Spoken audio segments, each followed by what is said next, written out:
pemimpin itu bukan posisi dan jabatan, tapi perbuatan dan pelayanan.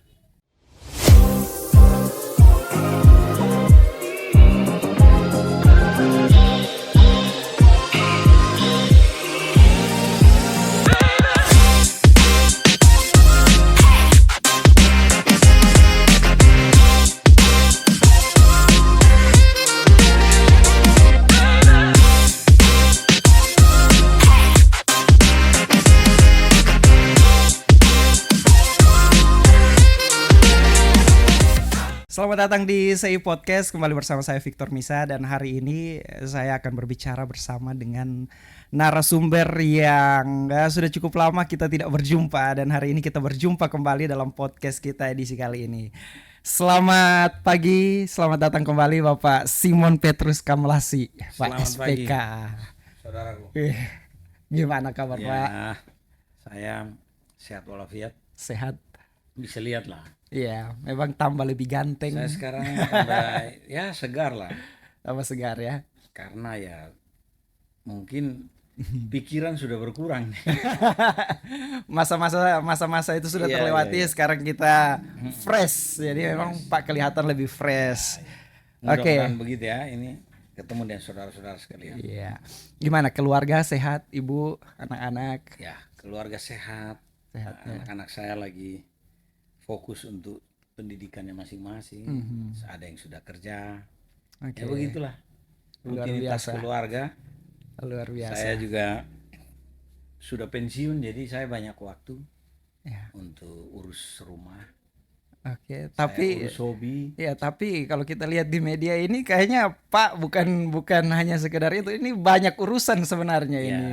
Oleh karena itu, begitu. Kita perlu cerita-cerita, siapa tahu ada iya, inilah pengalaman-pengalaman ataupun hal-hal yang apa bisa yang dibagikan bisa ya share kepada ke masyarakat. viewers kita. Oke, Pak Simon, setelah pertemuan terakhir kita sampai hari ini, kira-kira sekarang apa kesibukan Pak Simon sekarang? Kita kilas balik ya, Iya. setelah pilkada. Iya, iya. Saya berpikir untuk mencoba kembali ke hobi saya, termasuk keahlian saya. Ya, Tidak jauh-jauh urusan air dan pertanian. air dan pertanian. Itu yang menyebabkan ketika ada tawaran untuk saya gabung di Kementerian Koordinator Bidang Pangan, saya terima dan saya siap untuk melaksanakan tugas. Sehingga pada saat itu saya diminta untuk jadi tenaga ahli Oke. bidang lingkungan hidup dari Kementerian Koordinator Pangan, dalam hal Oke. ini Pak Zulkifli Hasan. Ya, berarti sekarang Pak Saya lagi bersedia sibuk-sibuk membantu. bersama dengan Ya. menolong Pak Zulkifli untuk Ya, menjalankan. saya membantu beliau karena memang saya ingin melakukan hal-hal yang saya bisa gitu. Ya, Modalnya bisanya apa ya, di pangan ini. ya. Dari dulu kita urus pangan, Air dan sejak pangan. TNI Ya. ya, ketahanan pangan, Ya. cetak sawah, macam-macam. Mhm. Nah, sampai kepada bagaimana menyiapkan fasilitas-fasilitas penyediaan air bersih untuk pangan. Oke, apa momentum yang membuat Pak setelah pilkada itu Pak berpikir, oh ini saya harus mengambil keputusan untuk dalam posisi ini nih. Oh gitu ya. Jadi gini, pertama saya juga mikir, sekian tahun saya menjadi pejabat militer, Ya. ya, berdinas di militer, terus masuk dengan hiruk pikuknya pilkada. Kita kan sudah terbiasa sibuk, tiba-tiba mau jobless, Ya. ya, di rumah tidak ada kerjaan, itu pusing juga. Ya. Itu satu, makanya saya tidak mau, harus ada aktivitas. Ya. Ya. Dan jangan lupa, memang sebelum momentum saya pensiun dini kemarin itu saya memang sudah aktif di pelayanan masyarakat ya. Ya. Bangun-bangun gereja di mana-mana, bangun pertanian, sentra-sentra pertanian, termasuk bertani lah. Ya. Kita punya kebun di rumah dan seterusnya. Itu yang membuat saya berpikir untuk ya kalau pensiun sebaiknya saya tetap melanjutkan kegiatan ini. Hmm. Karena dulu di tengah jalan ada tawaran untuk saya ikut kontestasi. Ya, Kalau tidak ada kan itu tetap jalan. ya. Sehingga saya berpikir saya kembali ke rutinitas. Nah, pada saat yang sama beberapa tawaran saya melihat yang prospektif bidang pangan. Jadi saya terima ketika ada ajakan lah. Tanpa berpikir panjang Pak ya, karena ini bidang memang Pak Simon ini kan expertnya di situ. Begini, kalau tiba-tiba ada yang mengajak saya untuk bidang di laut begitu, saya masih pikir-pikir. Tapi kan yang ngajak di dalam kebun ini. Ya, ya. Urusan pakan ternak, urusan tanam menanam, ya sudah. Ini pas. Tapi dalam kapasitas lebih luas. Ya. Jadi saya pikir, oke lah, saya akan bergabung dan saya membantu Pak Zulhas di Kemenko Pangan. Oke, ini kan banyak viewers kita mungkin belum terlalu paham fungsi staf ahli menteri. Bisa dijelaskan, mungkin Bapak jelaskan sedikit apa sih peran dan tanggung jawab Pak Simon sekarang sebagai staf ahli dari Pak Zulhas Menko, Pak Menko. Ya, saya kasih contoh ya, bahwa ada beberapa isu yang mengemuka di bidang pangan kemarin. Contoh untuk mendukung swasembada, mendukung pertanian yang baik. Ya. Salah satu aspeknya kan pupuk. Oke. Ya. Pupuk nasional ini perlu ada tata kelola. Pupuk subsidi maksudnya Pak ya? Ya. Atau semua? Seluruhnya, artinya begini. Oke. Tata kelola pupuk itu perlu dilakukan. Oke. Sehingga lahirlah pemikiran-pemikiran kolektif dari kementerian terkait, di bawah koordinator Pak Menko. Nah, disitulah kita tenaga ahli ini juga memainkan peran, sumbang saran, sehingga lahirlah Perpres tentang tata kelola pupuk bersubsidi. Itu ya sekitar bulan itu Juni tugas, kemarin. Ya, jadi itu mainly itu salah tugas. Satu. Oh, salah satu. Oke. Banyak di Menko Pangan itu hari ini ada 9 Kepres dan Perpres yang menjadi tugas dan tanggung jawab kementerian ini. Oke. Itu di luar dari pembinaan internal yang memang rutin. Banyak sekali. Jadi saya contohkan sekarang. Ya. Pengolahan sampah, waste to energy.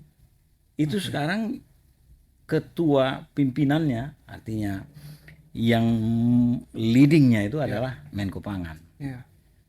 Jadi Kepres terakhir itu mengatakan tentang pengelolaan sampah yang 1 hari lebih dari 1.000 ton. Oke. Itu dia akan diolah sedemikian rupa dengan teknologi yang canggih, dengan investasi yang cukup lumayan, sehingga outputnya langsung menjadi energi. Oke. Dan itu diatur oleh keputusan presiden. Oke. Mengolah ini kan berarti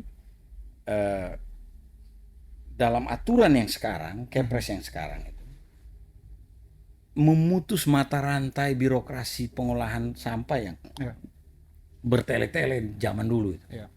Nah, sekarang sudah berproses, sudah beberapa calon investor yang sudah daftar ke Danantara.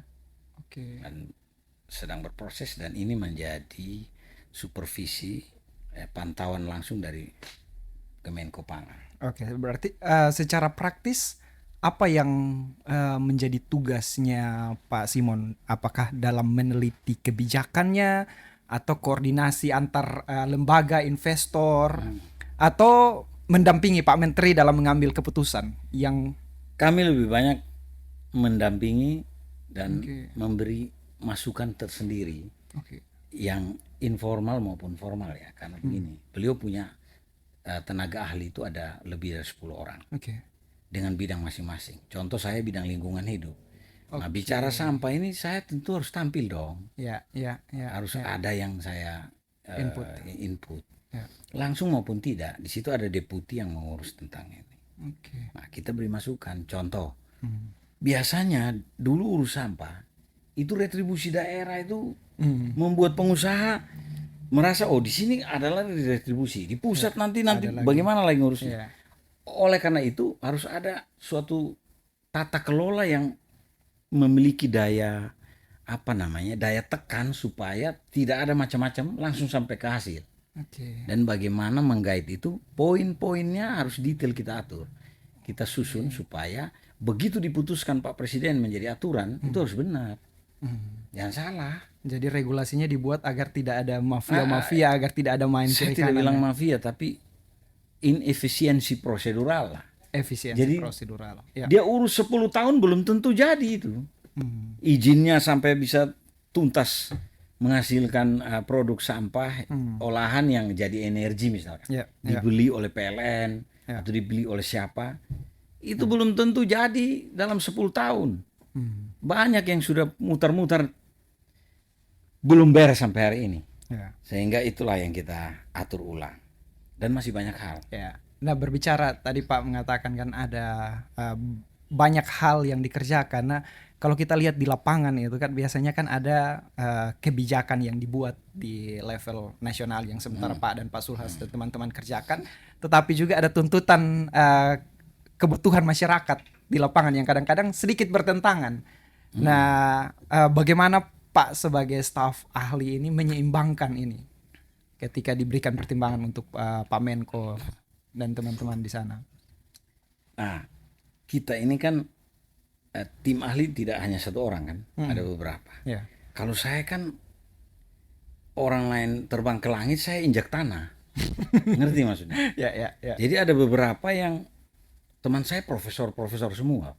Oke. Cuman nanti yang ngobrol sama petani biar saya, begitu. Jadi kita saling produktif. Ya. Sehingga begitu jadi berunding bersama untuk memberikan input kepada Pak Menko itu, kita ini komprehensif. Oke.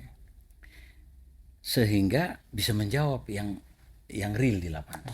Berarti Pak Contoh, Pak lebih memilih untuk ke saya, lapangan. saya akan namanya juga saya relatif lebih muda di antara Teman-teman tim ahli ya. Oke.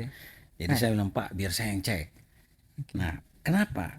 Minta atau tidak diminta? Ini saya random saya lihat. Oh, yang ketika menteri bilang harga gabah 6.500, itu saya main di Lamongan, main di mana-mana. Tahu-tahu saya sudah katakan, oh, sudah 7.000 malah. Kok bisa? Karena setelah dikeringkan lagi sendiri oleh masyarakat, beda dong dengan harga langsung di dalam sawah. Ya. Jadi di situ thinking big, acting small-nya ketemu. Jadi beliau dalam hal-hal yang teknis pun bisa, karena tenaga ahlinya ada. Oke. Berarti ya, jadi konsepnya itu memang penyeimbang ya Pak, salah satu penyeimbang situ, karena tadi Pak katakan bahwa ada teman-teman lain yang melihat lebih kepada kebijakan secara umum. Ya. Kemudian Pak yang turun ke lapangan dan melihat kondisi di lapangan untuk menyeimbangkan itu. Ya, karena begini, bayangkan kami tim ahli aja, rektor IPB juga ada. Oke. Sekarang sudah jadi kepala BRIN. Ya. Beliau akan memimpin kami tim ahli untuk melakukan diskusi-diskusi. Oke. Dan sangat saintifik teman-teman ini, sangat ilmiah. Saya banyak belajar juga dari tim ahli ini. Tapi saya sering memberikan masukan yang mengejutkan. Saya bilang, Pak, ini masukannya politis apa enggak nih? Jadi mereka pikir, wah Pak, kita fokus kepada saintifik. Oke. Ya. Nah, tapi yang sifatnya politis itu nanti kita ngobrolnya sama menteri, lisan seperti kamu dan saya ini. Oke. Karena kan kita juga harus menjaga semua unsur. Ya. Oke. Jadi itu sangat apa ya? Memang komprehensif. Ya. Gunanya kita tim ahli ini untuk memberikan masukan kepada beliau. Nah, sekarang kira-kira apa agenda atau proyek besar yang sedang ditangani, yang sedang dikerjakan bersama Pak Menko sekarang? Mungkin saya tidak lengkap saya sampaikan ya, karena saya bidangnya lingkungan hidup. Tapi setahu saya Pak, karena dalam percakapan-percakapan bersama beliau saya bisa mengikuti bahwa tugasnya sangat banyak. Kalau saya hitung-hitung, kalau tidak salah, Kepres dan Perpres yang diterima oleh Menko Pangan hari ini ada 19 skalanya nasional ini. Oke. Belum yang tidak tertulis, yang perintah langsung, mungkin lisan ya dari Pak Presiden. Contoh, kita hari ini sedang membuat tata kelola dari makan bergizi gratis ini. Tata kelolanya. Kalau menyiapkan makan bergizi gratis sampai ke seluruh tanah air ini kan sudah ada badannya, Ya, Badan Gizi. Badan Gizi Nasional. BGN, ya. Nah, tapi setelah itu tata kelola dan hubungan antar lembaga dengan Kementerian Kesehatan, ya kan, dari Badan Pangan, Ya, ya.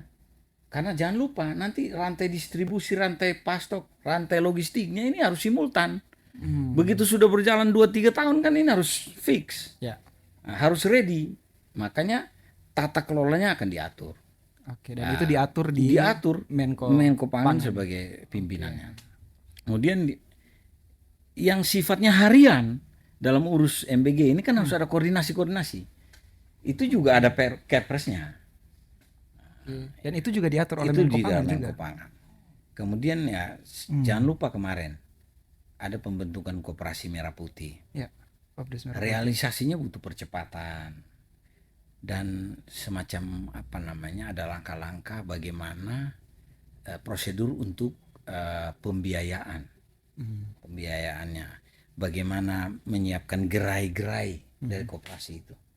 Ini sekaligus saya informasikan ya saudara-saudara kita di NTT, mumpung saya ada di Kemenko Pangan berurusan dengan bagaimana kita membangun Kopdis. gerai pergudangan, kelengkapan dari koperasi desa ini, Ya. atau koperasi kelurahan Merah Putih. Ya. Ini lagi aktif, jangan-jangan kita nggak tahu di sini, Ya. atau informasi belum sampai. Itu contoh, dan ini memang diawasi real time ini. Ada dashboardnya yang kita amati tiap hari, begitu, ya. Jadi setiap progresnya itu diperhatikan. Ya itu Pak Menko tiap hari mendapatkan masukan dengan itu. Oke. Kemudian satu lagi, ini tidak sederhana. Namanya juga Kementerian Pangan ya. Berurusan pangan. Jadi ada percepatan pembangunan kawasan swasembada pangan. Itu juga menjadi perhatian, tugas tanggung jawab Menko Pangan. Kita dengar-dengar ada 1 juta hektar yang akan dibangun di Merauke misalkan.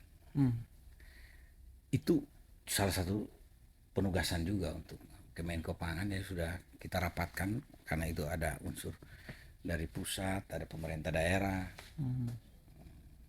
Terus satu lagi, dalam diskusi-diskusi dengan beliau saya sampaikan, yang terpenting dari pertanian hari ini yang ada depan mata kita adalah intensifikasi yang sudah ada. Dulu ada namanya intensifikasi pertanian. Dulu zaman ya tidak harus kita katakan terbaik, tapi dulu zaman Orde Baru istilahnya intensifikasi pertanian. Irigasi yang ada ini kita optimalkan, rehabilitasi dan buat irigasi yang baru kalau memang itu Perlu. kemampuan negara cukup. Dan itu ada yang namanya percepatan ya, realisasi dari fasilitas pertanian, irigasi khususnya. Itu ada ini aturannya juga. Kalau saya tidak salah tuh ini dia, semacam impres, percepatan pembangunan, peningkatan rehabilitasi serta operasi pemeliharaan jaringan irigasi untuk mendukung swasembada pangan. Contoh nih, kalau nggak salah di Manggarai, Manggarai Timur atau Manggarai, dapat alokasi untuk pembangunan irigasi tahun ini. Dan itu semua di bawah Menko Pangan juga. Itu dinas terkait ada, tapi yang mengkoordinir antar kan ini keterlibatan Kementerian Pertanian, infrastruktur, Pemda. ya ini perlu dikoordinir. Itu di Menteri Koordinasi dalam supervisi Menko Pangan. Nah, dari seluruh program-program ini, Pak, bagian mana yang paling menantang dan memberikan satu kepuasan bagi Pak Simon dalam menanganinya ini? Satu yang sudah jalan hari ini, saya senang. Pertama kali saya masuk itu lagi digodok, yaitu Kepres tentang pengolahan sampah yang di atas 1.000 ton per tahun. Yang di atas 1.000 ton per hari. Yang di atas 1.000 ton per hari. Waktu itu saya sudah bermimpi, ini gimana kalau di NTT ini jadi sentra pengolahan. Oh, karena ini masih yang 1.000 ton ke atas, mungkin ya kapasitas kehadiran sampah di seluruh daratan timur ini belum cukup, di Flores juga belum cukup, sehingga nanti kita ada lagi kepres tentang kebijakan pengolahan sampah di bawah 1.000. Itu nanti yang bisa berlaku di daerah kita ini. Oke, mungkin itu menarik ya, ditunggu. Itu saya pilih pertama Kupang, dan beberapa tempat. Itu kita dorong supaya cepat. Masalahnya bagaimana? Rata-rata orang yang mengolah sampah di daerah itu punya suatu tantangan mau jual kemana. Nah, kalau ada kepres ini jelas itu diatur semua ini. Ya nanti detail kita bisa diskusi kalau memang ingin materi itu. Yang jelas satu yang menarik bahwa sudah terbit kepres yang 1.000 ton ke atas. Dan hari ini sudah mulai dalam proses penyeleksi calon-calon investor untuk itu. Ini udah berlangsung. Ya, kalau bicara sampah memang kita warga masyarakat NTT, masyarakat Kota Kupang, Kabupaten Kupang dan sekitarnya ini pasti menarik untuk didengar. Sampah itu kehormatan bangsa.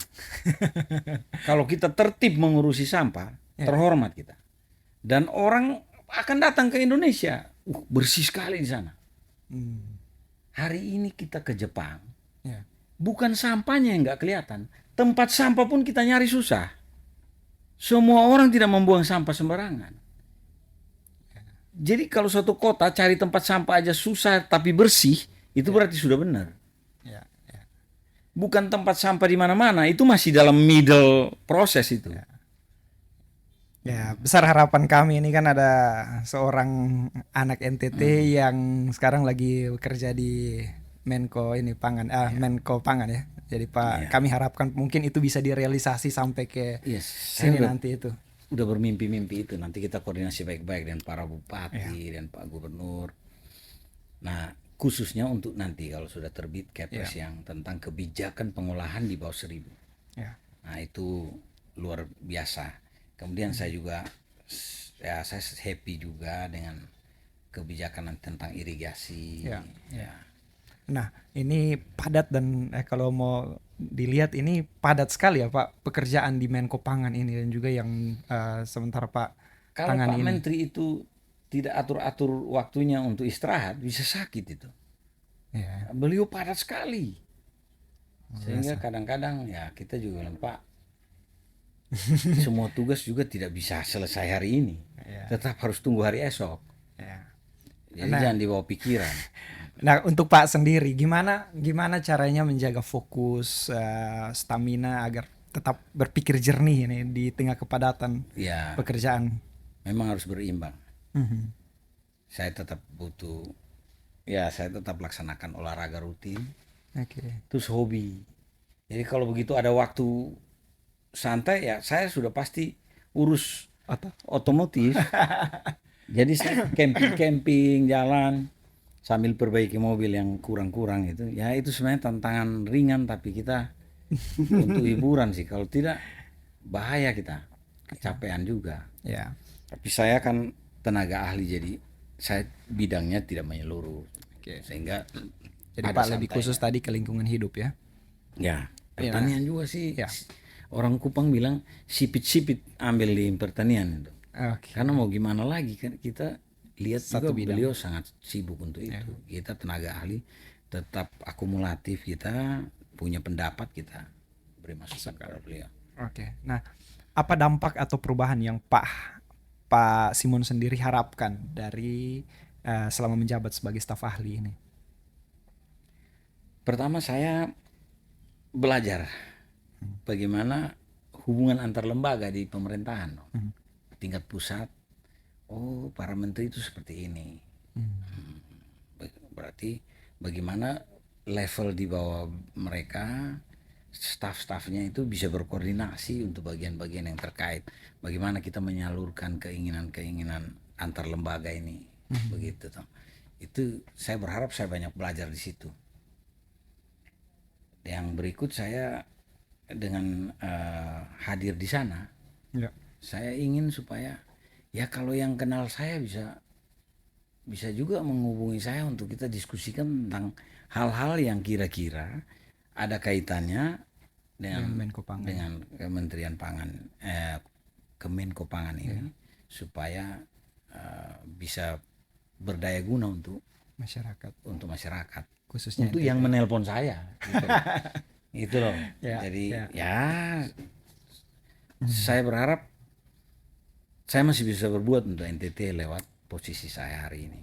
Ya.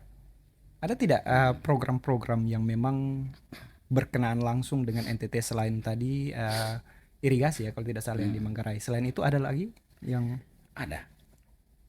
Karena Menko Pangan ini sebagai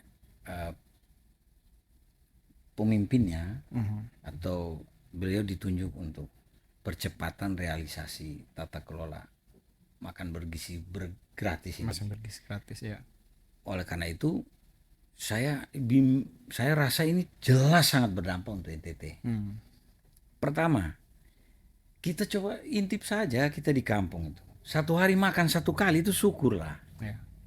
Kalau hari ini masyarakat tambahan MBG ya berarti sudah pasti 2 kali. Bukan tunggu pesta di mana baru makan. Ya dulu kita makan sekali, makan memang. Ya. Makan memang, jadi pas ada lihat malam ada pesta di mana kita piko makan gizi. Ya. Makan bergizi di sana. Bisa tambah toh. Ya. Nah, hari ini pasti akan mempengaruhi kebiasaan kita untuk dealing with makan. Ya kan? Jadi itu pertama. Yang kedua, tidak berakhir di situ. Sekedar nanti teman-teman bangun dapur, terus berinteraksi dengan masyarakat, begitu dengan pelaku pasar. Tapi kita harus berpikir tentang bagaimana memanfaatkan ini dari sisi rantai pasoknya. Bahwa semua dapur yang ada ini pasti butuh telur, butuh ayam, butuh semuanya. Dan ini pasti hari ini bisnis yang visible buat masyarakat bawah tidak ada lain kecuali MBG ini. Stok pangan. Karena captive marketnya jelas. Kita buka restoran hari ini masih berharap besok ada yang makan nggak? Kalau MBG ini jelas bos. Tiap hari pasti. Sudah pasti yang beli itu pasti. Ya. Tiap hari pasti. Oleh karena itu manfaatkan untuk membangun ekonomi masyarakat. Sudah ada hitungannya. Setiap 10 dapur butuh berapa ribu ekor ayam per hari. Ya. Artinya pasarnya sebenarnya sudah ada, programnya sudah ada. Sekarang bagaimana kesadaran masyarakat untuk bekerja menyediakan stok pangan itu yang menjadi nilai untuk pertumbuhan ekonomi. Dan ini hebat, ini ekonomi Pancasila ini. Jadi tidak menjadi milik 1-2 orang saja, tapi ini menjadi milik seluruh masyarakat. Apalagi tugas di Kemenko Pangan juga kita mengamati ini bagaimana peran Koperasi Merah Putih untuk menyambut program ini juga diperankan. Berarti sebenarnya ada sinergitas antara MBG ini dengan Koperasi Merah Putih. Itu sudah rancangan brilian dari Pak Prabowo. Itu sudah luar biasa. Tidak sederhana, hanya sekedar bilang koperasi dan MBG. Bukan, itu sudah rancangan strategis. Oke, yang menurut Pak sekarang menjadi hambatan di dalam melaksanakan sinergi itu antar program ini apa kira-kira? Yang pertama, pemahaman mendasar dulu oleh semua pelakunya. Bahwa ini bisa, ini merupakan peluang ekonomi untuk masyarakat. Pemahamannya bro. Yang kedua, kepemimpinan di daerah. Siapapun yang menjadi pemimpin koperasi, ya kepemimpinannya dituntut dong untuk melakukan ekspansi ini. Atau di atasnya, atau pemerintah daerahnya. Semua ini ditantang untuk mensukseskan program pemerintah. Ini sesuatu yang nikmat. Ini urusan 1 bulan beres ini. Dan uang banyak yang beredar. Dari pusat sendiri, dari koordinasi dari kementerian antar kementerian ini sendiri tidak ada masalah di sana. Payung hukum sudah disiapkan. rapat koordinasi apa semua sudah berjalan.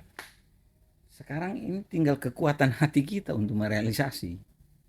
Nah, disitulah Eksekusi di lapangannya sekarang. butuh leadership. Nah, siapa saja sebenarnya Pak yang bisa mengelola program-program ini? Yang tadi Pak bilang, siapa saja yang bisa menjadi pemimpin-pemimpin ini sebenarnya? Kita semua sebenarnya, bro. Yang di dalam koperasi sudah tercatat itu siapa. Terus yang menginduk kepada siapa, dia akan membimbingnya. Nah, terus pola bagaimana seperti yang disampaikan tadi. Saya sampaikan bahwa ada percepatan pembangunan fisik, gerai, pergudangan, dan lain-lain, termasuk untuk permodalan.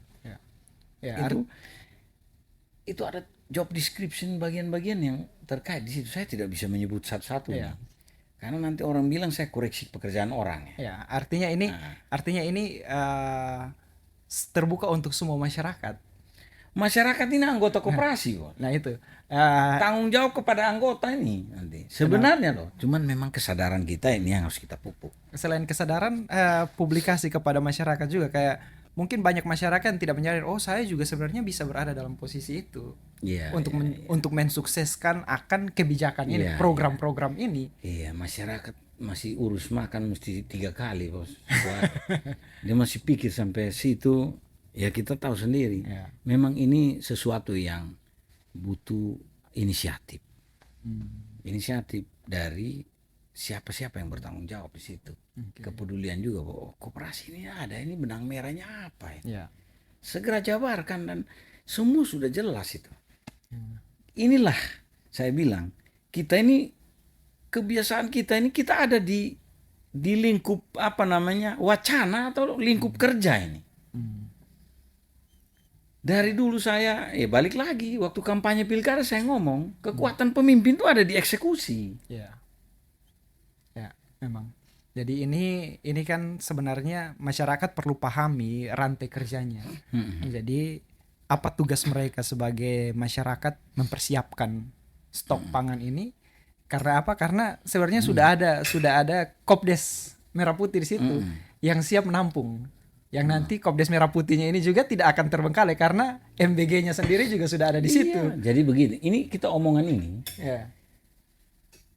Mudah-mudahan teman-teman para kepala daerah, bupati aware juga dengan ini. Kalau sudah ada berarti langsung organize saja di bawah. 10 dapur dia menginduk pada satu koperasi misalkan. Karena apa? Kesejahteraannya koperasi, hasil usahanya kelak tidak mutar kemana lagi, ke masyarakat lagi.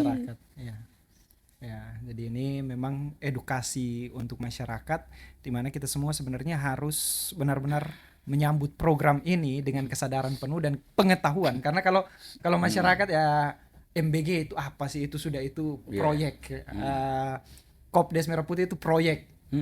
Kalau mindset kita sampai di situ tanpa melihat bahwa ini peluang untuk masyarakat, untuk kita sendiri, sebenarnya agak repot itu nanti.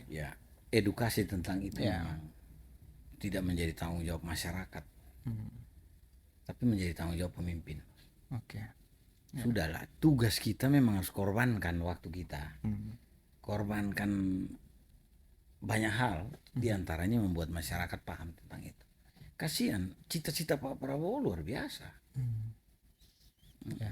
Kita harus kencang untuk itu dan mudah itu. Belajar itu butuh hanya setengah jam. Kita langsung paham itu. Oh, Koperasi Merah Putih sebenarnya diharapkan begini, A, B, C, D. Panggil yang jadi pengurus koperasi. Tanya, kamu sudah tahu tugasmu? Kalau belum tahu ya jelaskan ke dia. Jangan sampai dia pikir koperasi ini kayak KUD dulu ini. KUD. Ketua untung duluan. Ya kan? Dulu KUD. Jangan. Ini merah putih kawan. Ada di dalam dada kita merah dan putih. Pak Simon, ini banyak anak muda kita yang menyaksikan kita punya podcast ini, Pak. Mereka juga banyak yang ingin untuk terjun dalam pelayanan publik. Kira-kira ada pesan yang bisa Pak Simon sampaikan untuk eh, anak-anak muda, teman-teman kita yang mau terjun dalam pelayanan publik ini? Ya, pertama saya ingin nyampaikan bahwa kondisi pembangunan kita hari ini, ya di mana-mana daerah-daerah itu menyatakan tentang ya ada efisiensi ya. Ya. Sehingga apa sih yang bisa kita kerjakan di tengah suasana seperti ini? Ya kita lihat program pemerintah apa sekarang. Yang real dan tiap hari argonya jalan itu adalah program makan bergizi gratis. Ya. Parameternya dari kesuksesan pemerintahan Pak Prabowo sekarang ini adalah bahwa MBG ini bisa berjalan dengan cepat dan berhasil. Oke. Saya mengimbau untuk semua mempersiapkan baik-baik, bekerja sama supaya potensi-potensi ataupun yang sudah disiapkan calon-calon dapur itu untuk segera beroperasi. Kalau ada kendala, kita banyak komunikasi. Kan ada koordinator regional, koordinator wilayah, koordinator kecamatan dari BGN yang ada, yang bisa menjadi teman koordinasi. Kalaupun tidak, ya potong kompas, ngobrol dengan kita. Saya lebih fokus bukan ke pendirian dapurnya, tapi bagaimana semua pihak, anak muda semua yang suka untuk jadi entrepreneur, menyiapkan banyak hal. Ilustrasinya begini, dalam setiap 10 dapur butuh 3.000 ekor ayam satu hari. Kalau ada satu kandang ayam yang di Sumlili itu paling 1.000 ekor itu. Nah satu hari itu ada 3 kandang yang harus dipanen. 20 hari berarti 20 kali 3 kandang ini harus dipanen. Itu baru 10 dapur. Ya. Belum kalau dia sekian dapur. Jangan peluang ini ada, tapi kita masih beli telur di Surabaya. Kita pelihara ayam petelur. Pelihara ayam pedaging. Itu pesan saya. Kita bicaranya sudah ke substansi ini. Saya tidak bicaranya ke retorika untuk nasihat-nasihat, hanya untuk menghimbau. Bukan itu urusannya. Eksekusi, Mas. Saya ngomongnya ini. Nah, kalau misalkan kurang permodalan, terus kurang akses dan lain, nah itu kita supervisi. Mari kita bangun komunikasi itu. Kemudian ya tetap program saya masih tetap jalan. Dulu sebelum pilkada pun saya sudah 300 titik air kita kerjakan di seluruh NTT ini. Jadi itu program tetap saya jalankan. Itu tetap berjalan sampai Berjalan sekarang. atas nama pribadi, ya yayasan saya, yayasan bapak saya. Ya. Termasuk juga teman-teman yang peduli tentang ini. Kami masih tetap jalan untuk membangun, mengebor air ataupun pompa hidran, memasang instalasi-instalasi air untuk masyarakat. Itu saya tetap jalannya. Harapan saya adalah untuk mendukung pertanian. Pertanian tidak usahlah kita banyak-banyak cita-cita yang nggak mungkin kita kerjakan. Di halaman rumah dan di kebun masing-masing lah. Kalau buka lahan baru ini nanti pemerintah. Nah, yang ada dulu kita kerjakan, maksimal bisa panen 2-3 kali, itu sudah cukup. Kenapa? Kita mendukung, menyiapkan logistik untuk MBG yang segera akan jalan semua ratusan dapur ini. Nah, oleh karena itu ya kita bisa bangun komunikasi terus. Karena politik ini bonus, bos. Itu bonus saja. Kalau memang arahnya ke sana ya kita lihat ini itu bonus. Apa bonus mau diambil atau tidak? Atau mau diaplikasikan lagi untuk kesejahteraan? Karena nanti politik butuh biaya juga kan. Ya. Nah, yang berikut bahwa ke depan ini saya berharap kita dengan pemerintah yang ada sekarang juga kita kerjasama. Saya hari ini menjadi pengurus DPP Partai Amanat Nasional, wakil ketua bidang hubungan antar lembaga. Bantu ketua umum juga, dan oleh karena itu saya tetap membangun komunikasi dengan teman-teman lain ya untuk belajar politik juga. Saya tetap harus ada di situ supaya belajar karena tahu sendiri. Saya kemarin kan masuk politik hanya 6 bulan aja langsung pilkada gubernur. Sekarang saya harus tahunan urusannya. Secara mendalam. Secara mendalam. Karena saya katakan bahwa ingin pengabdian yang lebih besar, tidak ada cara lain. Politik. Cara utama adalah politik. Karena di situ kita bisa mempengaruhi kebijakan-kebijakan untuk banyak orang. Mau jadi apa saja ya di politik. Ya kan? Tuhan Yesus pakai 12 murid ini untuk jadi apa namanya? Pimpinan-pimpinan umat berkelanjutan sampai hari ini. Dan tujuannya dia jalan terus sampai akhir ini. Dan tujuannya untuk kesejahteraan masyarakat. Untuk kesejahteraan. Jadi melayani juga intinya. Karena itu saya pesan kepada seluruh saudara-saudara, dengan segala keterbatasan saya, mari kita tetap bangun komunikasi untuk kita bisa berbuat yang terbaik untuk bangsa, negara, dan khususnya daerah kita ini. NTT. Dan saya sedang coba kembangkan di bidang pendidikan juga. Bekerja sama atas arahan Pak Menko untuk kita bangun SMA unggulan di Lampung. Di kampungnya beliau. Kan saya belajar ini, dari mengupgrade sekolah jadi sekolah unggul ini pengalaman. Begitu tiba waktunya kan kita replika di kampung kita ini. Itu sudah, jadi semuanya saya garap saja. Sehingga saya memiliki pengalaman yang cukup untuk menyelenggarakan hal-hal seperti ini. Dan itu untuk hal itu saya apresiasi juga untuk Pak Simon, karena apa yang disampaikan Pak Simon waktu dulu ada satu hal yang saya ingat, yaitu bahwa akan membangun SMA unggulan Taruna Nusantara dan hasilnya ada di SOE sekarang itu. Ya karena memang saya kalah kemarin ya dibangunlah di kampung saya. Tapi tidak apa-apa. Bukan itu yang penting. Tapi yang paling penting adalah bagaimana pemodelan pendidikan seperti itu menjadi contoh besar untuk kita kembangkan nanti di NTT. Saya berkeinginan mungkin ada lagi di Flores 1 sama universitas negeri itu jangan hanya satu Undana, tapi kita cari supaya bisa ada satu di Flores. Kita dorong. Ya di pusat kita masih bicarakan terus tentang ini. Luar biasa. Kembali lagi politik dan jabatan itu hanya bonus saja dari karya pelayanan kita yang tidak henti. Mulai dari dulu saya masih mayor, letkol sampai hari ini.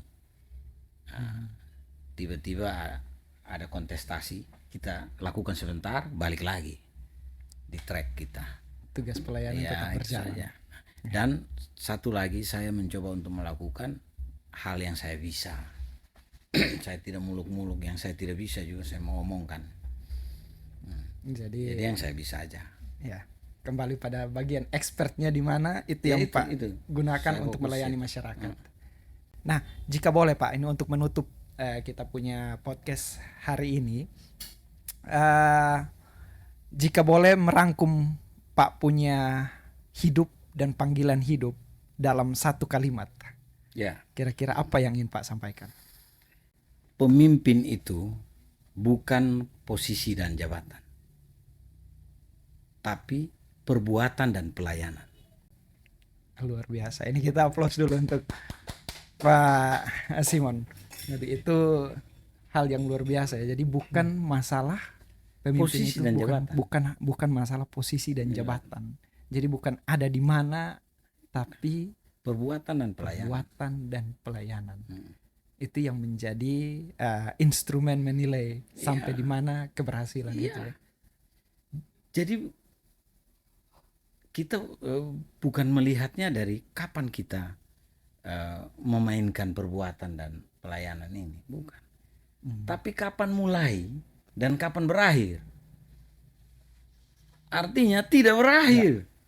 Dia akan terus berjalan. Itu harus berjalan terus. Itu baru pemimpin. Kapan dia mulai dan dia akan terus konsistensi di dalam perjalanan itu semua. Kalau dia berakhir itu politik saja itu. Oke, jadi kalau di berakhir politik. Jadi pelayanan itu konsepnya harus dimulai, jangan hanya konsep, tapi harus ada actionnya. Kapan titik mulai dan Dan tidak berhenti. konsistensi di dalam pelayanan itu. Mm. Oke, baik. Terima kasih Pak Simon sudah hadir bersama dengan kita di CI Podcast. Kita sudah kembali berbincang setelah cukup lama kita tidak bertemu dan mungkin ke depan kita akan bertemu lagi di lain kesempatan. Kita harap semoga kita dapat bertemu kembali. Oke, akhir kata saya Victor Misa. Jangan lupa teman-teman, untuk teman-teman semua like, komen dan juga subscribe YouTube channel kami. Dan sekali lagi Pak, terima kasih sudah hadir di sini. Ya. Sampai jumpa lagi. Sampai ya. jumpa.